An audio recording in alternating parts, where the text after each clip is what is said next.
Praise the Lord. നിങ്ങൾക്ക് എല്ലാവർക്കും കർത്താവായ യേശു ക്രിസ്തുവിന്റെ നാമത്തിൽ ഉം, സ്നേഹവന്ദനത്തെ അറിയിക്കുന്നു. നമ്മൾ കൊരിന്ത്യ ലേഖനത്തിൽ നിന്നുള്ള ഒരു പഠനം തുടർന്നുകൊണ്ടിരിക്കുകയായിരുന്നല്ലോ. അതിൽ ഒന്നാമത്തെ അധ്യായം നമ്മൾ ഏകദേശം അവസാനിപ്പിച്ചിരുന്നു എന്ന് ഞാൻ വിചാരിക്കുന്നു. അതിൻ്റെ രണ്ടാമത്തെ അധ്യായത്തിലും ഒരു ഒരു മനുഷ്യൻ റിസ്റ്റോറേഷനിലൂടെ പോകുന്ന ഒരു കാര്യമാണ് അവിടെ പറഞ്ഞിരിക്കുന്നത്. കാരണം പലപ്പോഴും കൊരിന്ത് സഭയുമായിട്ട് പൗലോസിന് പലപ്പോഴും വാഗ്വാദത്തിൽ അല്ലെങ്കിൽ തർക്കത്തിൽ ഏർപ്പെടേണ്ടതായിട്ട് വരുന്നു എന്ന് നമുക്ക് കാണാൻ പറ്റും. ഈ രണ്ടാം അധ്യായത്തിലും പൗലോസ് അവരെ വിഷമിപ്പിക്കാൻ വേണ്ടി അവിടെ വരേണ്ടി വരുമോ എന്നുള്ളൊരു സംശയം പൗലോസ് പറയുന്നുണ്ട്. അവിടെയാണ് നമ്മൾ ചിന്തിക്കേണ്ടിയിരിക്കുന്നത്. രണ്ടാം അധ്യായം മുതലാണെന്ന് ഞാൻ വിചാരിക്കുന്നു. അത് ഒരു മനുഷ്യൻ്റെ റിസ്റ്റോറേഷനെ സംബന്ധിച്ചുള്ളതാണ്. ഞാനിപ്പോൾ കാൻബറയിലാണ്. ഇന്ന് വൈകിട്ട് പെർത്തിലേക്ക് പോകും. അപ്പോൾ ഇത് പറയാൻ കാരണം, പെർത്തിൽ നമുക്ക് അനേകം സഹോദരങ്ങളുണ്ട്. പെർത്തിലുള്ള ആരെങ്കിലും ഉണ്ടെങ്കിൽ ഞാനതിൽ ഗ്രൂപ്പിൽ പെർത്തിലെ പ്രോഗ്രാമിൻ്റെ ഡീറ്റെയിൽസ് ഇട്ടേക്കാം. നാളെ മുതലാണ് പെർത്തിലെ മീറ്റിംഗ്സ് ആരംഭിക്കുന്നത്. നാളെ മുതൽ അടുത്ത സൺഡേ വരെയാണ്. അടുത്ത ട്യൂസ്ഡേ ആണ് ഞാൻ തിരിച്ച് കേരളത്തിലേക്ക് വരുന്നത്. അപ്പോൾ പെർത്തിലുള്ള ആരെങ്കിലും ഉണ്ടെങ്കിൽ ഗ്രൂപ്പിൽ അതിൻ്റെ ഇൻഫർമേഷൻ ഇടുന്നതായിരിക്കും. അതനുസരിച്ച് നമുക്ക് അവിടെ കാണാൻ പറ്റുമെന്ന് വിചാരിക്കുന്നു. ഓക്കെ. അപ്പോൾ ഈ അപ്പോസ്തലന്മാർ ലേഖനം എഴുതുന്നതിൻ്റെ പ്രത്യേകതകൾ, ഈ കൊരിന്ത് ലേഖനത്തിന് മാത്രം ചില പ്രത്യേകതകളുണ്ട്. കൊരിന്ത് ലേഖനം എന്ന് പറയുന്നത് എപ്പോഴും ആ സഭയോടുള്ളൊരു പേഴ്സണൽ ബന്ധത്തിൽ നിന്നാണ് കത്തുകൾ എഴുതുന്നത്. പേഴ്സണൽ ബന്ധം എന്ന് പറഞ്ഞാൽ ആ സഭയിൽ എന്തെങ്കിലും ആവശ്യങ്ങളോ അല്ലെങ്കിൽ പ്രതിസന്ധികളോ ഒക്കെ ഉള്ളതിൻ്റെ പശ്ചാത്തലത്തിലാണ് എഴുതുന്നത്. എന്നാൽ ഒന്ന് കൊരിന്ത്യ ലേഖനത്തെ അപേക്ഷിച്ച് രണ്ട് കൊരിന്ത്യ ലേഖനത്തിൽ നമ്മൾ കാണുന്ന ഒരു പ്രത്യേകത, ഇത് കുറച്ചുകൂടെ ഡീപ്പായിട്ടുള്ളൊരു സ്പിരിച്വാലിറ്റിയെ കാണിക്കുന്നു എന്ന് നമുക്ക് മനസ്സിലാക്കാം. ഒന്ന് കൊരിന്ത്യ ലേഖനത്തിൽ പലപ്പോഴും ഒത്തിരി ചൈൽഡിഷ് ആയിട്ടുള്ള കാര്യങ്ങളുടെ എക്സ്പ്ലനേഷൻ കൊടുക്കേണ്ടി വരുന്നു എന്നുള്ള ബുദ്ധിമുട്ട് പൗലോസിനുണ്ടായിരുന്നെങ്കിൽ രണ്ടാമത്തെ കൊരിന്ത്യ ലേഖനത്തിൽ അങ്ങനെയല്ല. അവിടെ വളരെ ഡീപ്പായിട്ടുള്ള ഒത്തിരി സ്പിരിച്വൽ കാര്യങ്ങൾ പറയുന്നുണ്ട്. മാത്രമല്ല ഒരു റിസ്റ്റോറേഷൻ്റെ എപ്പിസോഡ് കൂടിയായിട്ടാണ് നമ്മൾ ഇതിനെക്കുറിച്ച് മനസ്സിലാക്കുന്നത്. അപ്പോൾ ഈ രണ്ടാം അധ്യായത്തിൻ്റെ ആദ്യ ഭാഗങ്ങളിൽ പറയുന്നത് ഇങ്ങനെയാണ്: ഞാൻ ഇനി നിങ്ങളുടെ അടുത്ത് വരുമ്പോൾ ദുഃഖത്തോടെ ആകരുത് എന്ന് ഞാൻ നിർണയിച്ചു. അപ്പോൾ സഭയിൽ ദുഃഖത്തോടെ കടന്നു വരാൻ ഇടയുണ്ട്. സഭ സഭ ശുശ്രൂഷകർക്ക് ദുഃഖമുണ്ടാക്കാൻ കഴിയും എന്നുള്ള കാര്യമാണ് അവിടെ പറയുന്നത്. ഓക്കെ. ഞാൻ നിങ്ങളെ ദുഃഖിപ്പിച്ചാൽ എന്നാൽ ദുഃഖിതനായവനല്ലാതെ എന്നെ സന്തോഷിപ്പിക്കുന്നതാർ. അപ്പോൾ അതിൻ്റെ അർത്ഥം എന്ന് വെച്ച് കഴിഞ്ഞാൽ ആരാണോ പൗലോസിനെ ഏറ്റവും കൂടുതൽ ദുഃഖിപ്പിച്ചത്, പൗലോസിൻ്റെ ലെറ്ററിനാൽ ആരാണോ കൂടുതൽ ദുഃഖിച്ചത്, ഓക്കെ, ആ ആൾ തന്നെയാണ് എന്നെ ഏറ്റവും കൂടുതൽ സന്തോഷിപ്പിക്കേണ്ടതെന്നാണ്. ഇപ്പോൾ ഉദാഹരണത്തിന്, നമ്മൾ സഭയിൽ ആരെങ്കിലും ഒരാൾ പ്രശ്നം ഉണ്ടാക്കുന്ന ഒരാൾ കാരണം നമുക്കൊരു ദുഃഖം ഉണ്ടായാൽ ആ ദുഃഖം മാറ്റാനും അയാൾക്ക് മാത്രമാണ് കഴിയുന്നത് എന്നർത്ഥം. ഈ രണ്ടാം അധ്യായത്തിൽ അങ്ങനെ വലിയ ആഴമുള്ള കാര്യങ്ങളിലേക്ക് പൗലോസ് പോകുന്നില്ല. ഓക്കെ. ഞാൻ വന്നാൽ എന്നെ സന്തോഷിപ്പിക്കേണ്ടവരാൽ ദുഃഖം ഉണ്ടാകരുതെന്ന് വെച്ചും എല്ലാവരെയും കുറിച്ച് വിശ്വസിച്ചുകൊണ്ടുമാകുന്നു ഞാൻ ഇത് തന്നെ എഴുതിയത്. അപ്പോൾ പൗലോസ് എഴുതാൻ കാരണം ഒരിക്കലും ദുഃഖത്തിൽ നേരിട്ട് കാണരുത്. ഇത് വളരെ ലളിതമായ കാര്യങ്ങളാണ്. നമുക്ക് ഇതിനകത്തൊരു സ്പിരിച്വൽ ഡെപ്ത് എന്ന് പറയുന്ന രീതിയിലുള്ള ഉപദേശരൂപമായ കാര്യങ്ങളൊന്നുമില്ല. ഓക്കെ. അപ്പോൾ എപ്പോഴും അപ്പോസ്തലന്മാരുടെ ഉപദേശങ്ങൾ സഭയെ ശാസിക്കുന്നതും ശിക്ഷിക്കുന്നതും ദുഃഖിക്കാൻ വേണ്ടിയോ, ഇന്നത്തെ കാലത്ത് നമുക്കറിയാം, എന്തെങ്കിലും ഒരു വാക്ക് പറഞ്ഞു കഴിഞ്ഞാൽ പിന്നെ ഭയങ്കരമായ വൈരാഗ്യബുദ്ധിയാണ് ആളുകൾക്കെല്ലാം. നമുക്കൊരു കാര്യം തിരുത്താൻ പറ്റാത്തൊരു സാഹചര്യമാണ് ഇന്നുള്ളത്.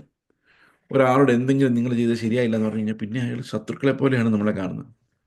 അപ്പോൾ അങ്ങനൊരു കാലമാണ്. ഭയങ്കര വൈരാഗ്യബുദ്ധി പ്രത്യേകിച്ചും വിശ്വാസികളുടെ ഇത് വളരെ കൂടുതലാണ്. ഓക്കെ. അപ്പോൾ ഇവിടെ പറയുന്നതൊന്നും പഠിപ്പിക്കുന്നതൊന്നും സംസാരിക്കുന്നതൊന്നും ആരുടെയും ദുഃഖം നിലനിർത്തുന്നൊരു ദുഃഖം ഉണ്ടാകാൻ വേണ്ടിയല്ല, എല്ലായ്പ്പോഴും ഒരു സന്തോഷം ഉളവാക്കാൻ വേണ്ടിയാണ്. അതായത് യഥാർത്ഥ ജെനുവിൻ ജോയ് ഉണ്ടാക്കാൻ വേണ്ടിയാണ് ശാസനകൾ ഉണ്ടാകുന്നത്, സഭകളിൽ ഉപദേശങ്ങൾ ഉണ്ടാകുന്നത്. ചിലപ്പോൾ ദേഷ്യപ്പെട്ട് സംസാരിക്കുന്നതൊക്കെ ആ ദേഷ്യം നിലനിർത്താൻ വേണ്ടിയല്ല, അതിൻ്റെ പേരിൽ വേറെ സഭകൾ ഉണ്ടാകാൻ വേണ്ടിയല്ല. ഇത് എല്ലാവർക്കും മ്യൂച്വൽ ആനന്ദം ഉണ്ടാകാൻ വേണ്ടിയാണ്. അപ്പോൾ ചർച്ചിനകത്ത് ഹാർഷായിട്ടുള്ള കാര്യങ്ങളുണ്ടായാലും അഭിപ്രായ വ്യത്യാസങ്ങളുണ്ടായാലും നിങ്ങൾ ദയവായിട്ട് എനിക്കരുത് കേട്ടോ, ഇത് രാവിലെ പറയുമ്പോൾ നമ്മുടെ ചർച്ചിൽ ഇങ്ങനെ കുഴപ്പമുണ്ട്, അതിൽ ഞാൻ കൊരിന്ത് ലേഖനത്തിൻ്റെ പശ്ചാത്തലത്തിൽ പറയുന്നതാണ്. അപ്പോൾ ആൾക്കാർ വിചാരിക്കും ഇത് കേൾക്കുമ്പോൾ എന്തോ കുഴപ്പം വെച്ചുകൊണ്ട് സംസാരിക്കുന്നതാണ്. No no not at all. Okay. അപ്പോൾ ഒരുവൻ എന്നെ ദുഃഖിപ്പിച്ചെങ്കിൽ അവൻ എന്നെ അല്ല, ഒരു വിധത്തിൽ നിങ്ങൾ എല്ലാവരെയും ദുഃഖിപ്പിച്ചു. അപ്പോൾ ഒരാൾ ദുഃഖം ഉണ്ടാക്കുമ്പം, ഒരാൾ തെറ്റായി നടന്നു കഴിഞ്ഞാൽ അത് ഒരാളെ അല്ല, പൗലോസിനെ മാത്രമല്ല ദുഃഖിപ്പിക്കുന്നത്, സഭയ്ക്ക് മുഴുവൻ അത് ദുഃഖമായിട്ടാണ് വരുന്നത്. അപ്പോൾ ഒരു വ്യക്തിക്ക് വേണമെങ്കിൽ സഭയ്ക്ക് ഇടർച്ച ഉണ്ടാക്കാനും ദുഃഖമുണ്ടാക്കാനും എല്ലാവരും ഒരുപോലെ നീറുവാനും ഇടയാകും.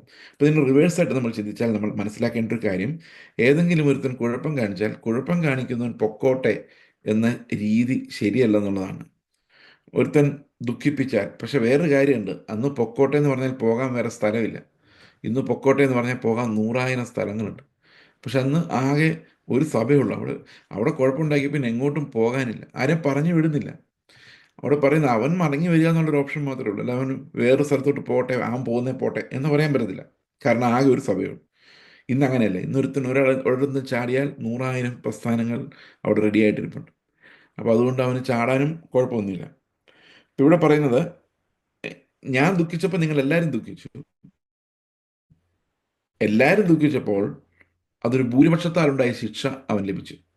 ഇവിടെയാണെങ്കിൽ ഇവിടുത്തെ ഒരു പ്രധാനപ്പെട്ട കാര്യം, അവരാരും വേറൊരു സഭ തുടങ്ങുന്നതിനെ കുറിച്ച് ആലോചിക്കുന്നില്ല എന്നുള്ളതാണ്. അപ്പോൾ ഈ ന്യൂനപക്ഷത്തിനെല്ലാം കൂടെ ഇനി വേണ്ട നിങ്ങളുടെ അഹങ്കാരം, ഞങ്ങൾ പുതിയ സഭ തുടങ്ങുമെന്ന് പറഞ്ഞ് തുടങ്ങാൻ പറ്റുന്നില്ല. അത് ഈ പുതിയ ഒരു പരിപാടിയാണ്. പണ്ട് കാലത്ത് അങ്ങനെ ഒന്നും ആൾക്കാർ ചിന്തിക്കുന്നേ ഇല്ല. റിഫോർമേഷൻ്റെ കാലഘട്ടത്തിന് ശേഷമാണ് ആളുകൾ ഇങ്ങനെ കുഞ്ഞു കുഞ്ഞു എന്നാൽ പിന്നെ വഴക്കുണ്ടാക്കി അടിച്ചു പിരിഞ്ഞു പുതിയ സഭ തുടങ്ങിയേക്കാം എന്നുള്ള ആ ഒരു രീതി വരുന്നത്. Otherwise Christian principle is always to reconcile. Go go and reconcile. തെറ്റുകളെ എന്താ പറയുക, റിസ്റ്റോറേഷനിലോട്ട്. പക്ഷെ അങ്ങനെ ഒരു സാധ്യത ഇന്ന് ഒട്ടും തന്നെ ഇല്ല. കാരണം most of the churches are not running on the basis of what the Holy Spirit teaches them. പരിശുദ്ധാത്മാവിൻ്റെ ഒരു നടത്തിപ്പ് എന്ന് പറയുന്നൊരു കാര്യം സഭകളിൽ വളരെ വളരെ കുറവാണ്. അങ്ങനെ ഒരു പരിശുദ്ധാത്മാവിൻ്റെ നടത്തിപ്പിനേക്കാൾ കൂടുതൽ ഞാൻ ഈ ആസ്ട്രേലിയയിൽ വരുമ്പോൾ ഞാൻ ഫേസ് ചെയ്ത പല ചർച്ചകളിലും ഞാൻ കണ്ട ഒരു കാര്യം എന്ന് പറയുന്നത്, ഹോളി സ്പിരിറ്റിൻ്റെ ഒരു നടത്തിപ്പ് എന്ന് പറയുന്ന ഒരു കാര്യം. How the Holy Spirit runs the church or inspires the church, അല്ലെങ്കിൽ ചർച്ചിന് വേണ്ടത് നൽകുന്ന പരിശുദ്ധാത്മാവിൻ്റെ ശുശ്രൂഷ ഒട്ടും തന്നെ ഇന്നത്തെ സഭകളിൽ ഇല്ല എന്നുള്ളതാണ്. അത് വളരെ രസകരമായ പല കാര്യങ്ങളും, വേദന ഉണ്ടാക്കുന്ന പല കാര്യങ്ങളും എന്ന് പറഞ്ഞാൽ സ്പിരിച്വൽ പെയിൻ ഉണ്ടാക്കുന്ന പല കാര്യങ്ങളും നമുക്ക് ഇവിടെ എല്ലാം കാണാൻ പറ്റും. കാരണം മിക്കവാറും it's caused by the ego of the church leadership. The are not run by the spirit. So people are just slaves. അവരങ്ങനെ ഇരുന്നേ പറ്റൂ, വേറെ ഓപ്ഷൻസ് ഇല്ല. അപ്പോൾ ഇവിടെ ഈ കൊരിന്ത് സഭയിൽ ഉള്ള പ്രത്യേകത, പൗലോസ് പറയുന്ന അന്നത്തെ കാലഘട്ടത്തിൻ്റെ പ്രത്യേകത, ഒരാൾ തെറ്റ് ചെയ്താൽ എല്ലാവരും കൂടെ അയാളെ നേരെ വരുത്തുക എന്നുള്ളതാണ്, അയാളെ വെറുക്കുക എന്നുള്ളതല്ല. ഞാൻ എപ്പോഴും ആലോചിക്കുന്നുണ്ട്, ഈ സഭകൾക്കകത്തുള്ള ഇമോഷൻസ് ഭയങ്കര എക്സ്ട്രീമാണ്. ഓക്കെ. ഇപ്പോൾ രാജേഷ് ബ്രദറും ഞാനും കൂടെ വഴക്കുണ്ടായി കഴിഞ്ഞാൽ ഉണ്ടല്ലോ, ഒരു കാര്യത്തിലായിരിക്കും വഴക്കുണ്ടാകുന്നത്, ബാക്കി 95 കാര്യത്തിൽ ഞങ്ങൾ തമ്മിൽ ഭയങ്കര യോജിപ്പായി, 99 കാര്യങ്ങളും ഭയങ്കര യോജിപ്പായിരിക്കും. പക്ഷേ ഒരു കാര്യം നമ്മുടെ എക്സ്ട്രീമായിട്ട് തള്ളിക്കളയാം അങ്ങോട്ടും ഇങ്ങോട്ടും, പിന്നെ നമ്മൾ കണ്ട മൈൻഡ് ചെയ്യാത്ത ആളായിട്ട് മാറും. അങ്ങനെയാണ് ഈ സ്പിരിച്വൽ എന്താ അറിയില്ല, ഈ ആത്മീക ലോകത്തിൽ അത്രയേ ഉള്ളൂ. രാഷ്ട്രീയത്തിൽ ഈ പ്രശ്നമില്ല. രാഷ്ട്രീയത്തിൽ 99 ഉടക്കാണെങ്കിലും അവർക്ക് ഭയങ്കര സ്നേഹമാണ്. ഇത് ശരിക്കും ഏതെങ്കിലും ഒരു കാര്യത്തിൽ അവർ ഒന്നിച്ച് ആഹാരം കഴിച്ചോളും, നോ പ്രോബ്ലം. പക്ഷെ ഇവിടെ നേരെ തിരിച്ചാണ്. എന്തുകൊണ്ട് അങ്ങനെ സംഭവിക്കുന്നത്? How are we driven, why are we driven by extreme emotions inside churches? ഇപ്പോൾ ഒരാളോട് വൈരാഗ്യം തോന്നിക്കഴിഞ്ഞാൽ പിന്നെ അയാളെ തകർത്ത് തരിപ്പണമാക്കിയാൽ ഒരു സമാധാനമുള്ളൂ. സോ ആ രീതിയിലാണ് ഇവിടെ പാഷൻസ് റൺ ചെയ്യുന്നത്. ഇത് ആയി പോകുന്നുണ്ടുള്ള കുഴപ്പമാണോ, അതോ സ്വാതന്ത്ര്യം കൂടി പോകുന്നുണ്ടുള്ള കുഴപ്പമാണോ, അതോ ദൈവഭക്തിയുടെ വ്യാജഭാവങ്ങൾ കൂടി പോകുന്നതുകൊണ്ടാണെന്ന് അറിയത്തില്ല. എന്തുകൊണ്ടാണ് ഇത് സംഭവിക്കുന്നത് അറിയത്തില്ല. You all become very much like touch me not plants. ആരെങ്കിലും ഒന്ന് തോണ്ടാനിരിക്കുകയാണ്, മോങ്ങാൻ എന്ന് പറയുന്ന പോലത്തെ ഒരവസ്ഥയിലാണ് കാര്യങ്ങൾ ഓടിക്കൊണ്ടിരിക്കുന്നത്. So it's very pathetic. എല്ലാ സ്ഥലങ്ങളിലും ഇവിടെ എല്ലാം ഞാനത് കാണും. ഞാൻ പ്രത്യേകിച്ച് പറയുന്നത് കൊരിന്ത് പിന്നെ വെരി പീസ്ഫുൾ എക്സിസ്റ്റൻസ്. ഞാൻ ഓസ്ട്രേലിയയിൽ കണ്ട പല കാര്യങ്ങളും, അപ്പോൾ ഇവിടെ ഒരു കോൺഫ്ലിക്റ്റിൽ, ഇവിടെയുള്ള പല ചർച്ചകളിലും ഉണ്ടാകുന്ന കോൺഫ്ലിക്റ്റുകൾ, അപ്പോൾ ഉള്ളവർക്ക് എല്ലാം ബുദ്ധിമുട്ട് ഉണ്ടാക്കുന്ന കോൺഫ്ലിക്റ്റുകളൊക്കെ നടക്കുന്നത് എല്ലായിടത്തും അല്ല, ചില സ്ഥലങ്ങളിൽ. ഓക്കെ.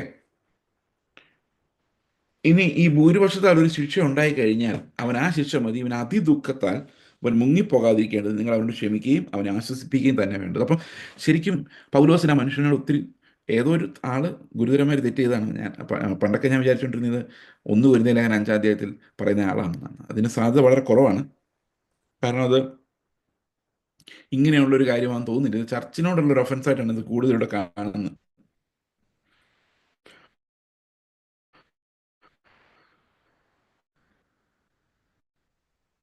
ഓക്കെ, അവൻ അതിദുഃഖത്താൽ മുങ്ങിപ്പോകാതിരിക്കേണ്ടത് നിങ്ങൾ അവനോട് ക്ഷമിക്കുകയും അവൻ തന്നെ വേണ്ടത്. അവനുള്ള ഒരു ശിക്ഷ എന്നുള്ളതാണ്. ഞാനത് പറയാൻ കാരണം നമ്മൾ ഞാൻ അങ്ങനെയാണ് ഇങ്ങനെയാണെന്നൊക്കെ പറഞ്ഞ് പല ആൾക്കാരും ഞങ്ങൾ പറഞ്ഞിട്ടുണ്ട് ഫേസ്ബുക്കിൽ അവിടെയൊക്കെ. എന്നാൽ എന്നാൽ പിന്നെ ഈ പുള്ളിയൊന്ന് വിളിച്ച് ചോദിച്ചേക്കാം, സംഗതി ശരിയാണോ? ഏയ് നോ, അങ്ങനൊരു പരിപാടിയില്ല. അങ്ങനൊരു പരിപാടി, അതായത് ഈ സംഗതി ശരിയാണോ എന്ന് അന്വേഷിക്കുന്ന ഒരു പരിപാടിയില്ല. തട്ടിയേക്കാണ്. എനിക്ക് ഭയങ്കര രസകരമായിട്ട് തോന്നിയത്, ഞാനൊരു പഴയ ബൈക്കിൽ പഴയ ചെരുപ്പിട്ടുണ്ട്. അത് എനിക്ക് ഏറ്റവും ഇൻട്രസ്റ്റിംഗ് ആയിട്ട് തോന്നിയ കാര്യം. ഞാൻ പാവമാണ് എന്നും പറഞ്ഞുകൊണ്ട് തിരഞ്ഞു. ഞാൻ പലപ്പോഴും ആലോചിക്കുന്നുണ്ട്, ഈ കാറിലൊക്കെ ചെന്ന് ഇറങ്ങിയാൽ അവരെന്ത് വിചാരിക്കും എന്ന് ചോദിച്ചുകൊണ്ട് വലിയ കാറിലൊക്കെയാണ് പോകുന്നത്. പക്ഷെ അവർ പറയുന്നത് ഞാൻ ബൈക്കിലൂടെ ഒന്ന് ദരിദ്രനായിട്ട് അഭിനയിച്ച് പറ്റിക്കുകയാണ്. പിന്നെ അതിനേക്കാൾ രസകരമായിട്ട് തോന്നിയത്, പിള്ളേരെ പറഞ്ഞ് വശീകരിച്ച് ഞാൻ അവരെ സിറിയ ഇറാഖും പോലുള്ള ദുർഘട ദേശങ്ങളിൽ മിഷണറിമാരായിട്ട് വിടുകയാണ്. ഒന്ന് ആലോചിച്ച് നോക്കിയേ, ഒരുത്തനെ പറഞ്ഞ് വശീകരിച്ച് അങ്ങനെ വിടാൻ പറ്റുമോ? ലോകത്തെ കാണിച്ച് വശീകരിച്ച്. ഇതൊക്കെ ശരിയാണോ എന്ന് പോലും അറിയാതെയാണ് അടിച്ചു വിടുന്നത്. അപ്പോൾ ഇങ്ങനെയുള്ള വിൻഡിക്റ്റീവ് ആയിട്ടുള്ള അതായത് ഒരാൾ സത്യമായാലും ശരിയായാലും ലെറ്റ് ഹിം ബി ഡിസ്ട്രോയിഡ് എന്നുള്ള രീതിയിലുള്ള ഒരു കലാപരിപാടിയാണ് ഇത് മിക്കവാറും എല്ലായിടത്തും നടക്കുന്നത്. ഓക്കെ, ഇപ്പം ഇവിടെ പറയുന്നത് പൗലോസ് ഒരു കാരണവശാലും അങ്ങനെ അല്ല. ശിക്ഷണം, ഈ ശിക്ഷണം സഭയ്ക്കകത്തുള്ള ശിക്ഷണം നമ്മൾ മനസ്സിലാക്കണം. It's not because anyone is angry with you. നാളെ ഞാനൊരു ശിക്ഷണത്തിലൂടെ കടന്നു പോയാലും, ഞാൻ സഭയുടെ ശിക്ഷണത്തിലൂടെ കടന്നു പോയിട്ടുണ്ട്, ആന്ധ്രാപ്രദേശിലായിരിക്കും. അങ്ങനെ കടന്നു പോയാലും അവർ മനസ്സിലാക്കേണ്ട ഒരു കാര്യം, വെറുപ്പിൽ നിന്നോ വൈരാഗ്യത്തിൽ നിന്നോ അല്ല അത് സംഭവിക്കുന്നത്. അത് സംഭവിക്കുന്ന ഒരു മനുഷ്യനെ കറക്റ്റ് ചെയ്യാന്നുള്ള ആഗ്രഹത്തിലാണ്. അങ്ങനെ ആയിരിക്കണം. ഇനി അങ്ങനെ അല്ലെങ്കിൽ അത് അങ്ങനെ ആയിരിക്കണം. കാരണം ഒരു മനുഷ്യൻ്റെ greater common good and greater personal good, spiritual good, അത് നോക്കിയാണ് നമ്മൾ ഓരോ കാര്യങ്ങളും തീരുമാനിക്കുന്നത്. ഓക്കെ, അങ്ങനെ ആയിരിക്കണം. അപ്പോൾ അവന് നിങ്ങളുടെ സ്നേഹം അവന് ഉറപ്പിച്ചു കൊടുക്കാൻ, അപ്പോൾ സാരമില്ല എന്ന് പറഞ്ഞ് അവനെ ആശ്വസിക്കുവാൻ, ദൈവം നിങ്ങളോട് ക്ഷമിക്കുന്നു എന്ന് പറഞ്ഞ് അവനെ ആശ്വസിപ്പിക്കുവാൻ നിങ്ങൾക്ക് കടമയുണ്ട് എന്നാണ് ഈ വാക്യങ്ങൾ നമ്മളെ പഠിപ്പിക്കുന്നത്. ഞാൻ ഇരിക്കുന്ന പ്രതലം ഇത്തിരി ചെരിഞ്ഞാണ്, അതുകൊണ്ടാണ് ഞാനിങ്ങനെ ചെരിഞ്ഞ് കാണുന്നത്. തോളിടിഞ്ഞു പോയതല്ല. ഓക്കെ, അങ്ങ് പറഞ്ഞതേ ഉള്ളൂ. Okay, alright. അപ്പോൾ നിങ്ങൾ സകലത്തിലും അനുസരണമുള്ളവരോ എന്ന് പരീക്ഷിച്ചറിയാനുമായിരുന്നു ഞാൻ എഴുതിയത്. നിങ്ങൾ വല്ലതും ക്ഷമിക്കുന്നവനോട് ഞാനും ക്ഷമിക്കുന്നു. എന്നാൽ ഞാൻ വല്ലതും ക്ഷമിച്ചിരിക്കുന്നുവെങ്കിൽ നിങ്ങൾ നിമിത്തം ക്രിസ്തുവിൻ്റെ സന്നിധാനത്തിൽ ക്ഷമിച്ചിരിക്കുന്നു. ഇവിടെയാണ് സഭയുടെ അധികാരം എന്ന് പറയുന്നത്. ഒരു സഭ ഒരാളോട് ക്ഷമിച്ചു എന്ന് പറഞ്ഞു കഴിഞ്ഞാൽ അർത്ഥം he is restored into the body of the Lord എന്നാണ്. അതായത് ആ ഒരു ഡിസിപ്ലിനറി പ്രോസസ്സ് ചെയ്യുവാനുള്ള അധികാരം സഭയ്ക്കുണ്ട്. അപ്പോൾ പാപമോചനത്തെക്കുറിച്ച് പറയുമ്പം നമുക്കറിയാം, നമ്മുടെ പാപങ്ങൾ ക്ഷമിക്കപ്പെടുന്നത് ഈ ഇപ്പോൾ ഈ ഓസ്ട്രേലിയ, ഇപ്പോൾ ഞാനിരിക്കുന്ന സ്ഥലത്തെ സമയം എന്ന് പറഞ്ഞാൽ ഉച്ചയ്ക്ക് 1:35. ഈ 1:35 അല്ലെങ്കിൽ നിങ്ങളുടെ ടൈം ഏതായാലും ആ സമയത്ത് ഒരു പ്രത്യേക മോമെൻറ്റിൽ സംഭവിക്കുന്നതല്ല പാപമോചനം. പാപമോചനം സംഭവിച്ചത് കാൽവരി ക്രൂശിൽ മാത്രമാണ്. വേറെ ഒരിടത്തും പാപങ്ങൾക്ക് മോചനമില്ല. യേശുക്രിസ്തുവിൻ്റെ രക്തത്താലല്ലാതെ മോചനമില്ല. പാപമോചനം ഒരിക്കലും വേറൊരു സ്ഥലത്ത് നടക്കുന്നില്ല. It happened on the cross, perfected for everything, every day. അപ്പോഴും നമ്മൾ പാപങ്ങളേറ്റ് പറയണം. അപ്പോഴും നമ്മൾ കർത്താവിന് പാപക്ഷമ പ്രാപിക്കണം. Because we have a relationship. He's our father and we are his children. There is a relationship. ഇപ്പം ഞാൻ റിലേഷൻഷിപ്പിൽ വേദനിപ്പിക്കുന്ന കാര്യങ്ങൾ ചെയ്യുമ്പോൾ I need to get a restoration from the lord. അപ്പോൾ പാപങ്ങളുടെ മോചനമല്ല ഇപ്പോൾ സംഭവിക്കും. പാപങ്ങളുടെ മോചനത്തിലേക്ക് ഞാൻ എത്തുകയാണെന്നുള്ളതാണ്. അതായത് എൻ്റെ കൺഫെഷനിലൂടെ വാട്ട് ഹാപ്പൻസ് ഇസ് പാപങ്ങളുടെ മോചനത്തിലേക്ക്, ആ മോചനത്തിൻ്റെ അനുഭവത്തിലേക്ക് ഞാൻ എത്തുകയാണ് ചെയ്യുന്നത്. അപ്പോൾ ഇവിടെ പറയുന്നത് സഭ അത് ചെയ്യുമ്പോൾ ആ പാപക്ഷമയുടെ മനോഹരത്വം, ദാറ്റ് മീൻസ് കർത്താവിൻ്റെ റിസ്റ്റോറേഷൻ തന്നെയാണ് സഭ ആ മനുഷ്യന് കൊടുക്കുന്നത്. When the church accepts A person, he experiences the restoration of the lord. അപ്പോൾ ചർച്ചിൻ്റെ ഒരു അതോറിറ്റിയിലാണ് ഈ ഡിസിപ്ലിനിങ്ങും വഴക്കും ശാസനയും റിസ്റ്റോറേഷനും എല്ലാം നടക്കുന്നത്. And church has that authority to do so. Okay, പക്ഷെ അതങ്ങനെ നമ്മൾ ചെയ്യാതിരുന്നു കഴിഞ്ഞാൽ, ഈ ആത്മരോഷം എന്ന് പറഞ്ഞൊരു വല്ലാത്തൊരു സാധനമുണ്ട്. ഇങ്ങനെയൊക്കെയാണോ സഭയിൽ നടക്കുന്നത്? ഇതൊരു ആത്മരോഷമാണ്. ഇവരാരും എന്നെ പോലെ നല്ലതല്ലാത്തത് എന്താണ്? ഞാൻ എത്ര ഡീസൻ്റാണ്? എന്നെപ്പോലെ എന്തുകൊണ്ടാണ് ഇവരെല്ലാം ആകാത്തത് എന്നുള്ള ചോദ്യം. ഇതിനാണ് ആത്മരോഷം എന്ന് പറയുന്നത്. നീതി കൊണ്ട് നിറഞ്ഞ് തുള്ളി നിൽക്കുന്ന എൻ്റെ മനസ്സ് മറ്റുള്ളവരിൽ ആ നീതി കാണാത്തതിൽ കിടന്ന് പിടയുന്നതിനെയാണ് ആത്മരോഷം എന്ന് പറയുന്നത്. അപ്പോൾ ഒത്തിരി ആൾക്കാർക്ക് ആത്മരോഷമുണ്ട്. ഓക്കെ, ഇത് ആത്മീക രോഷമല്ല, പരിശുദ്ധാത്മാവിലുള്ള രോഷമല്ല, ആത്മാഭിമാനം എന്ന് പറയുന്ന പോലെ സ്വന്തം ആത്മാവിലുള്ള രോഷമാണ്. ഈ രോഷം ഒരു നന്മയും പ്രവർത്തിക്കുന്നില്ല. ഒരു നന്മയും പ്രവർത്തിക്കുന്നില്ല. ഈ ആത്മരോഷം എന്ന് പറയുന്നത് പരസ്പരം ക്ഷമിക്കാൻ നമ്മളെ സഹായിക്കുന്നില്ല, പരസ്പരം അക്സെപ്റ്റ് ചെയ്യാൻ സഹായിക്കുന്നില്ല. അത് വീണ്ടും വീണ്ടും ഈ മനുഷ്യൻ്റെ മേൽ ഇവൻ എങ്ങനെ ചെയ്തില്ലേ, അവനെനിക്കറിയാം പണ്ട്. കാരണം ഇതൊക്കെ പഴയ മനുഷ്യൻ്റെ മനോഭാവങ്ങളാണ്. അപ്പോൾ ഒരാളെ റിസ്റ്റോർ ചെയ്യപ്പെടുമ്പോൾ അയാൾ കംപ്ലീറ്റ് ആയിട്ട് റിസ്റ്റോർ ചെയ്യപ്പെടണം. അതങ്ങനെ അല്ലെങ്കിൽ സാത്താൻ നമ്മളെ തോൽപ്പിച്ച് കളയുമെന്നാണ് പൗലോസ് പറയുന്നത്.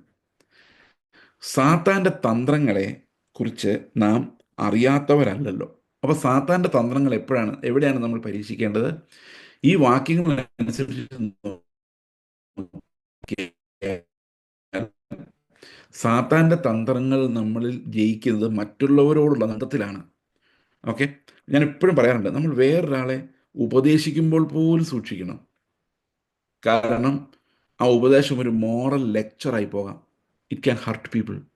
V are not suppose to give moral lectures. We have to draw people to Christ. ക്രിസ്തുവിൻ്റെ നിർമ്മലതയിലേക്ക് ആളുകളെ സ്നേഹത്തിൽ എത്തിക്കാനല്ലാതെ we cannot moral we cannot be the moral police. നീ എന്താ അങ്ങനെ ചെയ്യുന്നത്, നീ എന്താ ഇങ്ങനെ ചെയ്യുന്നത്? So that's not the attitude of a Christian. അപ്പോൾ ഇതിനകത്തല്ല, ഈ ആത്മരോഷത്തിനകത്ത് സാത്താൻ നല്ലപോലെ കളിക്കാൻ പറ്റും. ഈ സാത്താൻ്റെ തന്ത്രങ്ങളെക്കുറിച്ച് നിങ്ങൾക്ക് അറിയാമല്ലോ. അതുകൊണ്ട് നിങ്ങൾ സ്നേഹത്തിൽ മാത്രമേ സംസാരിക്കാവൂ. ഞങ്ങൾ ഈ കുഞ്ഞുങ്ങളൊക്കെ വളർത്തുന്ന സമയത്ത് ഞാൻ എപ്പോഴും ഒരു പോളിസി എൻ്റെ മനസ്സിലുണ്ട്: അവർ കെട്ടിപ്പിടിക്കാൻ പറ്റുന്നില്ലെങ്കിൽ അവരെ ശാസിക്കുകയും ചെയ്യരുത്. If you can't embrace dum, you don't what you call B angry with dum or discipline dum. സ്നേഹം ഉണ്ടെങ്കിൽ മാത്രം നമ്മൾ ഡിസിപ്ലിൻ ചെയ്താൽ മതി. സ്നേഹമില്ലെങ്കിൽ ഡിസിപ്ലിൻ ചെയ്യണ്ട. ഇതിൽ ഏറ്റവും രസകരമായിട്ട് എനിക്ക് തോന്നിയിട്ടുള്ള കാര്യം, അമ്മായിയമ്മ മരുമകളോട് സാധാരണ പറയുന്ന ഡയലോഗാണ്: നീ എനിക്ക് മരുമകളല്ല, മകളെ പോലെയാണ്. കുറച്ച് കഴിയുമ്പം അമ്മായിയമ്മ മരുമകളോട് നല്ല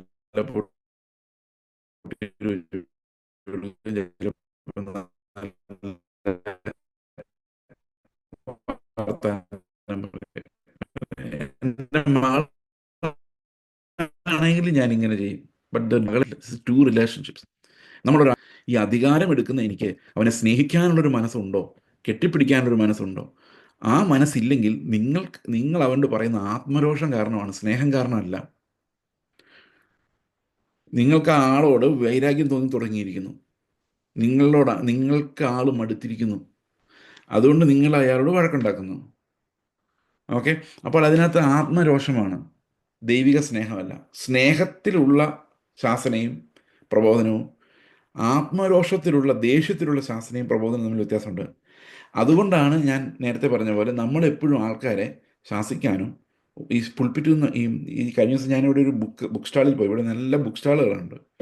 അതായത് ഒരു ക്രിസ്ത്യൻ രാജ്യം എന്നുള്ള രീതിയിൽ, ക്രിസ്ത്യാനികളൊന്നും ഇവിടെ ഉള്ളവർക്കൊന്നും മതമൊന്നും ഇല്ലെങ്കിൽ പോലും അവിടെ ഞാൻ കണ്ടൊരു ബുക്കാണ് പുൾപ്പിറ്റ് ബുള്ളിയിങ്. പുൾപ്പിറ്റിൽ നിന്നുകൊണ്ട് ബുളി ചെയ്യുക. പുൾപ്പിറ്റിനൊരു ബുള്ളിയിങ് എന്ന് പറഞ്ഞാൽ അറിയാമല്ലോ അല്ലേ? എന്നാ ഈ മറ്റുള്ളവരെ അടിച്ചമർത്താൻ പുൾപ്പിറ്റിനൊരു ടൂളായിട്ട് ഉപയോഗിക്കാം. അപ്പോൾ പുൾപ്പിറ്റിനെ എൻ്റെ അധികാരം സ്ഥാപിക്കാൻ വേണ്ടിയുള്ള ഒരു മീൻസ് ആയിട്ട് ഉപയോഗിക്കുന്നതിന് പുൾപ്പിറ്റ് ബുള്ളിയിങ് എന്ന് പറയുന്നത്. ഇവിടെ ഇവിടെ ഒരാൾ പറഞ്ഞ ഈ അടുത്ത, ഞാനിത് വളരെ വേഗമായിട്ട് ഇപ്പോൾ സംസാരിക്കുന്നത്, ഞാൻ അവിടെ വന്നിട്ട് വിശദമായിട്ട് സംസാരിക്കാം. ഓക്കെ,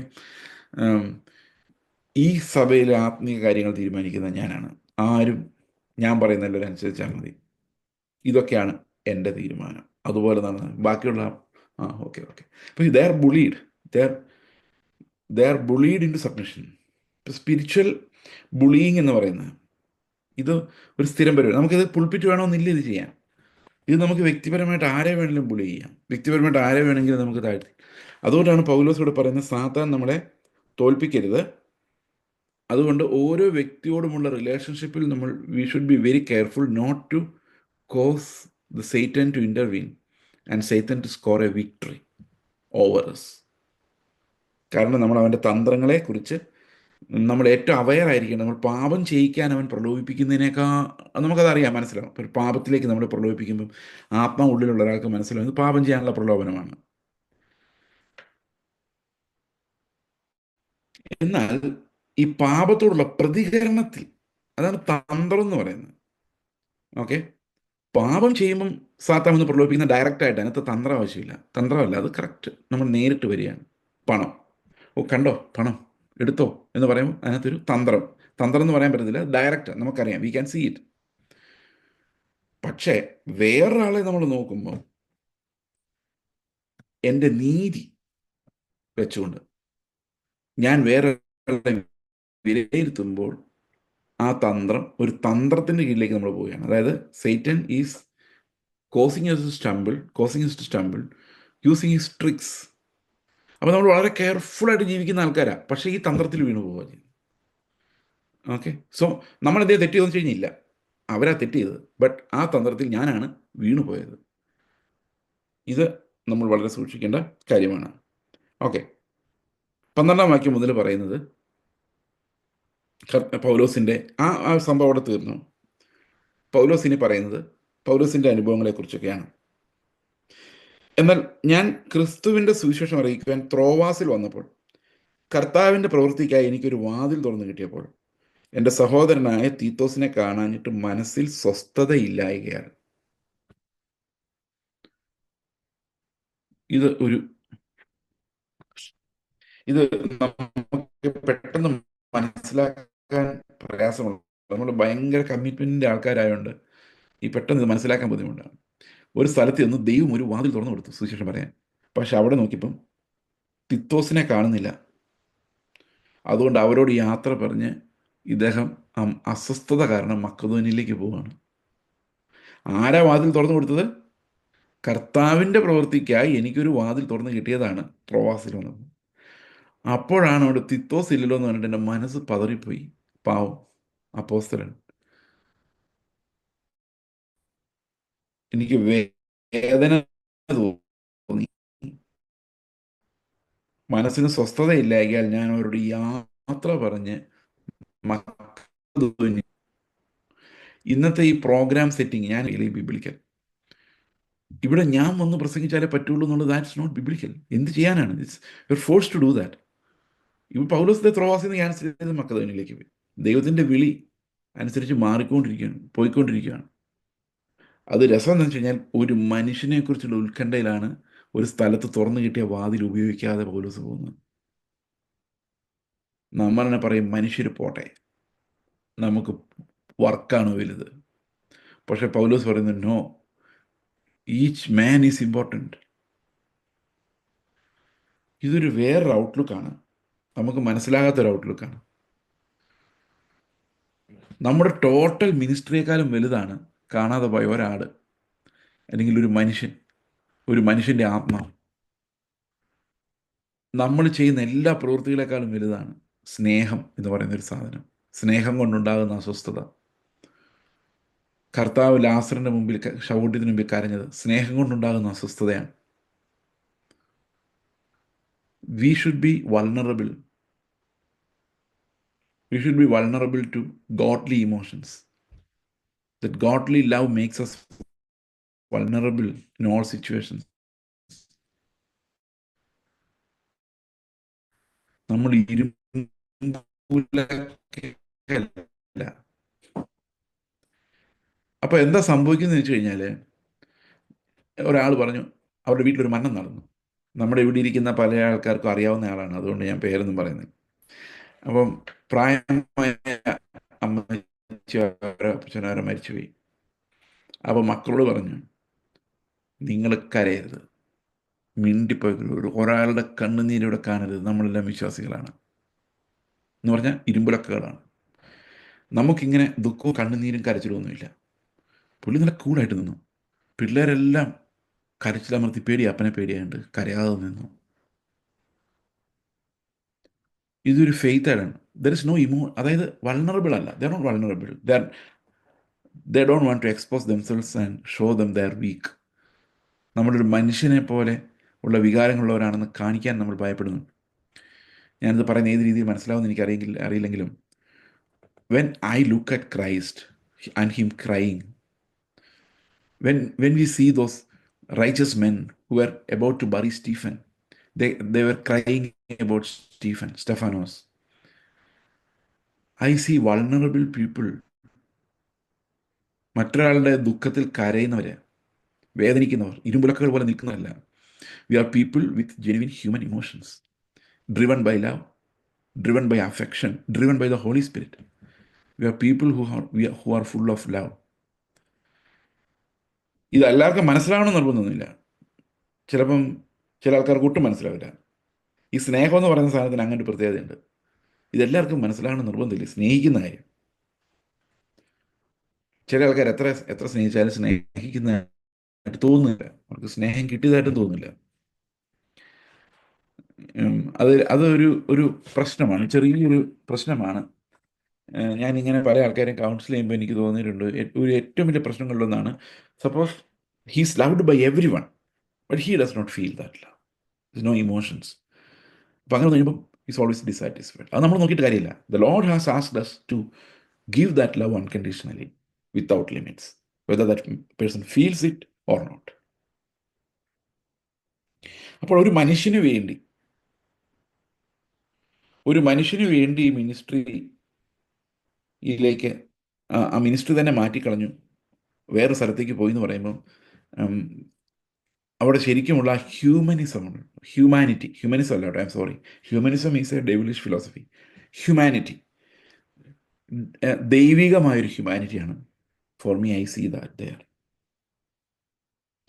എന്നിട്ട് പറയാണ്, ക്രിസ്തുവിൽ ഞങ്ങളെ എപ്പോഴും ജയോത്സവമായി നടത്തുകയും എല്ലായിടത്തും ഞങ്ങളെ കൊണ്ട് തൻ്റെ പരിജ്ഞാനത്തിൻ്റെ വാസന വെളിപ്പെടുത്തുകയും ചെയ്യുന്ന ദൈവത്തിന് സ്തോത്രം. അപ്പം ശരിക്കും പൗലോസ് വിശ്വസിക്കുന്നു, അവിടെ നിന്ന് വിട്ടുപോയത് ക്രിസ്തുവിൻ്റെ പരിജ്ഞാനമാണ്, ക്രിസ്തുവിൻ്റെ ഹൃദയമാണ്, അല്ലേ? അതുകൊണ്ട് അവിടെ ജയോത്സവമായി നടത്തുന്ന, കാരണം it is about people, it's not about particular ministries. Christ is about Christ ministry is about people, ആളുകളെ സംബന്ധിക്കുന്നതാണ്. അതൊരു സ്ട്രക്ചർ ഉണ്ടാക്കാൻ വേണ്ടിയുള്ളതല്ല. Human beings are more important than the structures or religious structures or imaginary structures that we make, organisation structures that we make. People are more important. ഞങ്ങൾ എപ്പോഴും ജയോത്സവമായി നടത്തുകയും എല്ലായിടത്തും ഞങ്ങളെ കൊണ്ട് തൻ്റെ പരിജ്ഞാനത്തിൻ്റെ വാസന വെളിപ്പെടുത്തുകയും ചെയ്യുന്ന ദൈവത്തിന് സ്തോത്രം. രക്ഷിക്കപ്പെടുന്നവരുടെയിലും നശിക്കുന്നവരുടെയും ഞങ്ങൾ ദൈവത്തിന് ക്രിസ്തുവിൻ്റെ സൗരഭ്യവാസനയാകുന്നു. അപ്പം ഇത് പലപ്പോഴും ഒരു ഇങ്ങനെ പറയാറുണ്ട്, റോമ രാജ്യത്തിൽ ഇങ്ങനെ മരണത്തിന് ജയാളികളെ പോകുമ്പം, അടിമകളെ കൊണ്ടുപോകുമ്പം, അടിമകളെ സംബന്ധിച്ച് മരണത്തിൻ്റെ ഒരു സുഗന്ധം, അവർക്ക് വരുന്ന മരണത്തിൻ്റെ ഒരു ഗന്ധവും, ജയാളികളായവർക്ക് അവാർഡുകൾ കിട്ടുന്ന ആ ഒരു മനോഹരമായ നാളെ കുറിച്ചുള്ള, അല്ലെങ്കിൽ ആ പ്രതിഫലത്തെക്കുറിച്ചുള്ള ആ ഒരു ഗന്ധവും, ഇത് രണ്ടും ഒരേ സമയത്ത്, മരണത്തിലേക്കുള്ള വാസനയും ജീവനിലേക്കുള്ള വാസനയും ആ ഒരു യാത്രയിൽ തന്നെ കാണാം. അതുതന്നെയാണ് ഇവിടെ പൗലോസ് സൂചിപ്പിക്കുന്നത്. രക്ഷിക്കപ്പെടുന്നവരുടെ ഇടയിലും നശിക്കുന്നവരുടെ ഇടയിലും ഞങ്ങൾ ദൈവത്തിന് ക്രിസ്തുവിൻ്റെ സൗരഭ്യവാസനയാകുന്നു. അപ്പോൾ മണത്ത് നോക്കിയാൽ മണമുണ്ടോ? അങ്ങനെയല്ല. ഈ സൗരഭ്യവാസന എന്നുള്ളതുകൊണ്ട് ഉദ്ദേശിക്കുന്നത് നമ്മളെ സന്തോഷിപ്പിക്കുന്ന, ക്രിസ്തുവിനെ വെളിപ്പെടുത്തുന്ന, ക്രിസ്തു ഇവിടെ ഉണ്ട് എന്ന് വെളിപ്പെടുത്തുന്ന ഒരു ജീവിതമാണ് ഒരു അപ്പോസ്തലനെ സംബന്ധിച്ച് അവരെ വ്യത്യസ്തനാക്കുന്നത്. നമ്മളിപ്പോഴത്തെ മിനിസ്ട്രീസ് എല്ലാം പ്രൊഫഷണലാണ്. ഞാനിപ്പോൾ എപ്പോഴും ചിന്തിക്കുന്ന ഒരു കാര്യമാണ്, there is no human touch to it. പ്രൊഫഷണലിലാണ് വർക്ക് ചെയ്യുന്നത്. ഓക്കെ, ഇപ്പോൾ ഉദാഹരണത്തിന് മിഷണറിമാരെ സപ്പോർട്ട് ചെയ്യുന്ന കാര്യം എടുക്കാം. മാസം 5,000 രൂപ കൊടുക്കുന്നുണ്ട് ബ്രദർ, മാസം 10,000 രൂപ കൊടുക്കുന്നുണ്ട്. Okay, done. അവരുടെ കാര്യങ്ങൾ നടക്കുന്നുണ്ടോ? അതറിയണ്ടായിരുന്നില്ല, അവർക്ക് നടത്തിക്കോളും, ദൈവം നടത്തിക്കോളും. നമ്മൾ 10,000 രൂപ കൊടുക്കുന്നുണ്ട്. So the organisation is doing that. But what about A fathers heart or A brothers heart? എങ്ങനെയുണ്ട് അവരുടെ വീട്ടിലെ കാര്യങ്ങൾ? ഇമോഷണലി അവരായിട്ടുള്ള കണക്ഷൻ എന്താണ്? Do you feel that they are your own people? ഈ രസകരമായ ഒരു സംഭവം ഈ കഴിഞ്ഞ 2 ആഴ്ച മുമ്പുണ്ടായി. നിങ്ങൾക്കറിയാമല്ലോ, അജലും കുടുംബം ഇവിടുന്ന് സിറിയയിൽ ചെന്നു. നിങ്ങളിത് കേട്ടിട്ട് ചിരിക്കുമോ അതോ വേറെ എന്തെങ്കിലും ധരിക്കുമെന്ന് എനിക്കറിയത്തില്ല. But it was really funny. ഇദ്ദേഹം ആദ്യം ഖത്തറിലേക്കാണ് പോയത്. ഖത്തറിൽ പോയിട്ട് 2 3 ദിവസം കഴിഞ്ഞ് അവിടെ മീറ്റിംഗ്സ് ഒക്കെ കഴിഞ്ഞിട്ടാണ് പുള്ളി സിറിയയിലോട്ട് പോയത്. അപ്പോൾ എൻ്റെ ഉള്ളിൽ ഇവർ ഈ സിറിയയിലോട്ട് ഇപ്പോൾ പോകുന്നതിനെ കുറിച്ചൊരു ഭയം കിടപ്പുണ്ട്. ഇപ്പോൾ ഈ പൗലോസിൻ്റെ കാര്യം പറഞ്ഞ പോലെ എന്ന് പറയാൻ പറ്റില്ല. എങ്കിലും എൻ്റെ ഉള്ളിൽ ഇപ്പോൾ ഉടനെ പോകണ്ട എന്നാണ് എൻ്റെ മനസ്സിൽ കിടക്കുന്നത്. അവിടെ എന്താ നടക്കുന്നതെന്ന് അറിയാം. അവിടെ ഏത് ഡയറക്ഷനിലാണ് ഗവൺമെൻറ് പോകുന്നത്, അവിടെ ആളുകൾ മരിച്ചുകൊണ്ടിരിക്കുന്നു, ഈ കുഞ്ഞു പിള്ളേരുമായിട്ട് അവരവിടെ എന്ത് ചെയ്യും. അപ്പം ഞാനിങ്ങനെ പ്രാർത്ഥിക്കുന്നുണ്ട്, കർത്താവെ നിൻ്റെ ഹിതമല്ലെങ്കിൽ അവരേതെങ്കിലും ഒരു എമിഗ്രേഷൻ്റെ കൗണ്ടറിൽ നിന്ന് അവരെ പറഞ്ഞ് തിരിച്ചിങ്ങ് വിടണം. അദ്ദേഹം സിറിയ ചെന്നതിനെ വിളിച്ചപ്പോൾ ഞാൻ പറഞ്ഞു, ഖത്തറിൽ നിന്ന് പോകുന്ന പെണ്ണ് എന്താ വിളിക്കാൻ ഞാൻ, ഖത്തറിൽ നിന്ന് പോകുന്ന സമയത്ത് അങ്ങനെ വിളിക്കുമായിരുന്നെങ്കിൽ ഞാൻ പ്രാർത്ഥിക്കുമായിരുന്നു, ഖത്തറിലെ എമിഗ്രേഷൻകാർ നിങ്ങൾ എന്തിനാ സിറിയയ്ക്ക് പോകുന്നതെന്ന് ചോദിച്ച് ഇന്ത്യൻ പാസ്പോർട്ടിട്ട് തിരിച്ചിങ്ങ് വിടുവാണെങ്കിൽ അങ്ങനെ വിടണമെന്ന് ഞാൻ പ്രാർത്ഥിച്ചേനേന്ന് പറഞ്ഞു. അപ്പോൾ അതിൽ പറഞ്ഞു, അതുകൊണ്ടാണ് ഞങ്ങൾ മിണ്ടാഞ്ഞ് ഇവിടെ വന്നിട്ട് ഇവിടെ വന്നിട്ട് പറയാമെന്ന് വിചാരിച്ചു. കാരണം എന്ന് വെച്ച് കഴിഞ്ഞാൽ അതാണ് അവരവിടെ പോയി വലിയ മിഷൻ ചെയ്ത റിപ്പോർട്ടല്ല നമുക്ക് വേണ്ടത്. It is about that persons family and അത് അജലിനും അങ്ങനെ തന്നെയാണ്. അജൽ പറയുന്നത്, ഞങ്ങൾ മിനിസ്റ്റർ ചെയ്തുകൊണ്ടിരിക്കുന്ന ഒരു ജീവൻ മരണ പോരാട്ടത്തിലായിരിക്കുമ്പോൾ ഞങ്ങൾ അവരുടെ കൂടെ ഇല്ലാതെ എന്ത് minister. It's all about people, all about human beings. ഇപ്പൊ ഇറ്റ്സ് ഇത് ഓൾ അബൌട്ട് എന്റെ കപ്പ ചെയ്തുകൊണ്ട് ഇപ്പം ശരിയായി. It's all about people, it's all about God's will, it's all about how Holy Spirit leads us. ഇതാണ് മിനിസ്ട്രി എന്ന് പറയുന്നത്. It's not about the structures working perfectly, but the Holy Spirit giving us that smell, that fragrance of Christ, that fragrance of Christ in everything. എനിക്ക് വളരെ വലിയ ഉൾഭയം ഉണ്ടായിരുന്നു ഒരു പോകുന്ന സമയത്ത് ആ കുഞ്ഞുങ്ങളുമായിട്ട്. But you know, everything works well. ദൈവത്തിൻ്റെ ഹിതമാണ്. I know I cannot prevent him, no one can prevent him. So it is like that. അപ്പോൾ നമ്മൾ ഇത് ഈ ഒരു ലെസൺ, ഒരു ഹ്യൂമാനിറ്റിയുടെ ലെസൺ ഈ പൗലോസിൻ്റെ ലൈഫിൽ, നമ്മൾ ക്രിസ്തുവിൻ്റെ ലൈഫിൽ നമുക്ക് കാണാം. പ്രിൻസിപ്പിൾസ് അല്ല, ലവ് ആണ് നമ്മളെ നയിക്കുന്നത്, സ്നേഹമാണ്. Okay, it is not that okay നമ്മുടെ ചർച്ച് വലിയൊരു മിഷൻ പ്രോഗ്രാം നടത്തുകയാണ്, എല്ലാവരും മിഷണറിമാരായിട്ട് പോകും. No, it's not like that. It depends on so many other circumstances as well. Okay, അതിനകത്ത് മനുഷ്യനാണ് പ്രധാനം, മനുഷ്യനെയാണ് നമ്മൾ നോക്കുന്നത്. ഓക്കെ, അപ്പോൾ അവിടെയും ദൈവത്തിൻ്റെ ഇഷ്ടമേ അൾട്ടിമേറ്റ്ലി നടക്കുകയുള്ളൂ. So we rejoice in the will of God also, അല്ലേ? അവിടെ ഇതാ പറയുന്നത്, എവിടെ ആയാലും ഏത് സാഹചര്യം ആയാലും we are the fragrance of Christ, we are the fragrance of Christ, even to those people who would perish. ഞങ്ങൾ ഈ വാസന അല്ലാതെ വേറൊരു വാസനയും പുറപ്പെടുവിക്കാൻ പറ്റത്തില്ല. അവരൊരു പക്ഷേ നാശയോഗ്യരായ ആൾക്കാരായിരിക്കും, പക്ഷെ അവരുടെ മുമ്പിൽ ചെന്നിട്ട് നിങ്ങൾ ശരിയല്ലെന്ന് പറഞ്ഞ് ഞാൻ ഉടക്കുണ്ടാക്കാൻ പോവുകയല്ല. In front of them also I will be the fragrance of Christ. അപ്പോൾ എല്ലായിടത്തും ഫ്രാഗ്രൻസ് ഓഫ് ക്രൈസ്റ്റ് ആണ് ഞങ്ങൾ എന്ന് പറയുന്നു. ഓക്കെ, ഇവർക്ക് മരണത്തിൽ നിന്ന് മരണത്തിലേക്കുള്ള വാസന, അവർക്ക് ജീവനിൽ നിന്ന് ജീവനിലേക്കുള്ള വാസന. എന്നാൽ ഇതിനാറ് പ്രാപ്തൻ? അടുത്ത വാക്യം, ഞങ്ങൾ ദൈവവചനത്തിൽ കൂട്ടുചേർക്കുന്ന അനേകരെ പോലെ. That's really shocking. കൊരിന്ത് സഭയിൽ പൗലോസ് ലെറ്റർ എഴുതുമ്പം എനിക്ക് 30 വർഷമായിട്ടുള്ള കർത്താവ് മരിച്ചിട്ട്, ഏറ്റവും കൂടിയത്. അപ്പോൾ തന്നെ ഉണ്ട് ദൈവവചനത്തിൽ കൂട്ടിയേർക്കുന്ന അനേകർ. ഇപ്പോൾ ഉണ്ട്, ഓക്കെ, ഇത്രയും നാളായല്ലോ. പക്ഷെ ആ 30 വർഷത്തിനുള്ളിലും പൗലോസ് എൻകൗണ്ടർ ചെയ്യുന്ന ദൈവവചനത്തിൽ കൂട്ടിച്ചേർക്കുന്ന അനേകം ആളുകളെയാണ്. പ്രീച്ചിങ് എല്ലായിടത്തും വളരെ ജാഗ്രതയോടെ ചെയ്യേണ്ട ഒരു കാര്യമാണ്.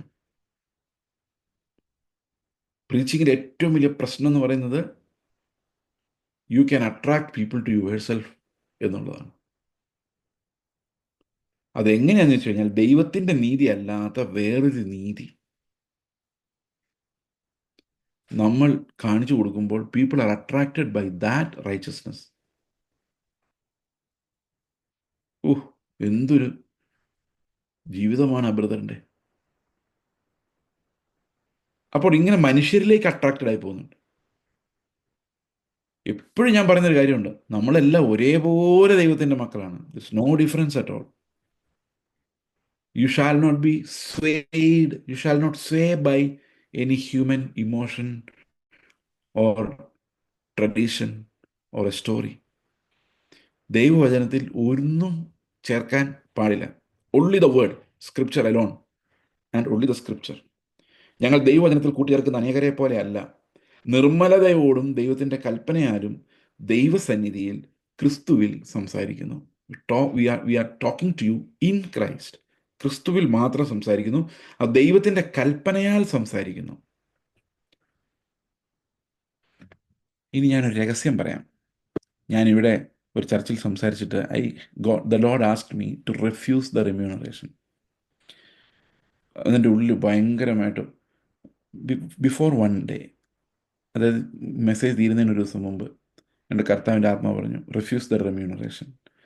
അപ്പം ഞാൻ ഇതിനെക്കുറിച്ച് ഒത്തിരി ചിന്തിച്ച് കഴിഞ്ഞപ്പോൾ എനിക്ക് മനസ്സിലായത്, പിന്നീട് അവരുടെ ആൾക്കാർ സംസാരിച്ചവർക്ക് മനസ്സിലായത്, അവരിൽ പല ആളുകളും ചിന്തിക്കുന്നത്, we are giving the servants of Lord a chance to speak and we are giving the മണി.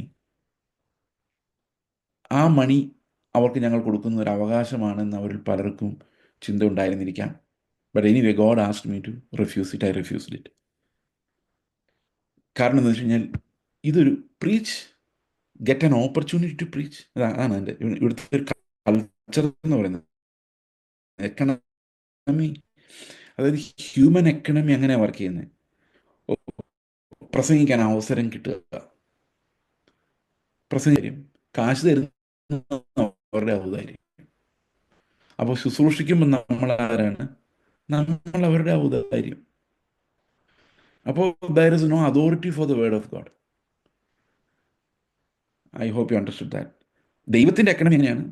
ദൈവത്തിൻ്റെ കൽപ്പനയാൽ ക്രിസ്തുവിൽ സംസാരിക്കുന്നു, പ്രതിഫലം ദൈവത്തിൽ നിന്ന് വരുന്നു. So people should understand, it is from God, it is not from people. The ministry is always from God. അത് ഒരാൾ കനിഞ്ഞ അവസരം തരുന്നതല്ല, ദൈവം ഓപ്പൺ ചെയ്യുന്നതാണ്. അതുപോലെ നമ്മൾ സംസാരിക്കുമ്പോഴും ദൈവവചനത്തിൽ കൂട്ടുചേർക്കുന്നവരായിട്ടല്ല, മനുഷ്യരെ പ്രസാദിപ്പിക്കുന്നവരായിട്ടല്ല, ദൈവത്തെ പ്രസാദിപ്പിക്കുന്നവരായിട്ടാണ്. അപ്പോൾ ദൈവത്തിൻ്റെ കൽപ്പനയാലും ദൈവസന്നിധിയിൽ ക്രിസ്തുവിൽ നിർമ്മലതയോടെ. അപ്പോഴും നമ്മൾ മനസ്സിലാക്കണം, ഈ വ്യക്തികളെല്ലാം, കാരണം ഈ സിസ്റ്റത്തിൻ്റെ പ്രത്യേകതയാണ്, എല്ലായിടത്തും ഇങ്ങനെ തന്നെയാണ് ആൾക്കാർ ചിന്തിക്കുന്നത്. ഓക്കെ, ആൾക്കാരങ്ങനെയാണ് താനും. ഇപ്പോൾ ഓസ്ട്രേലിയയിലേക്ക് ഒരാൾ വരുന്നു, അല്ലെങ്കിൽ ഗൾഫിലേക്ക് ഒരാൾ പോകുന്നു, അവിടുത്തെ പാസ്റ്റർ വിളിക്കുന്നു, എനിക്കൊരു അവസരം തരാമോ ചോദിക്കുന്നു. അപ്പോൾ അവസരം മേടിക്കുന്നു, കാശ് വാങ്ങിക്കുന്നു. This happens universally everywhere. Okay, അപ്പോൾ അതൊരു പ്രൊഫഷണൽ മിനിസ്ട്രി. അപ്പം വി ആർ പീപ്പിൾ പ്ലീസേഴ്സ്. അപ്പോൾ നമ്മൾ വിളിക്കുന്നവർ നമ്മൾ പ്രസാദിപ്പിക്കണം. But we need to change that economy. People should understand it does not work like that. It is not something for money.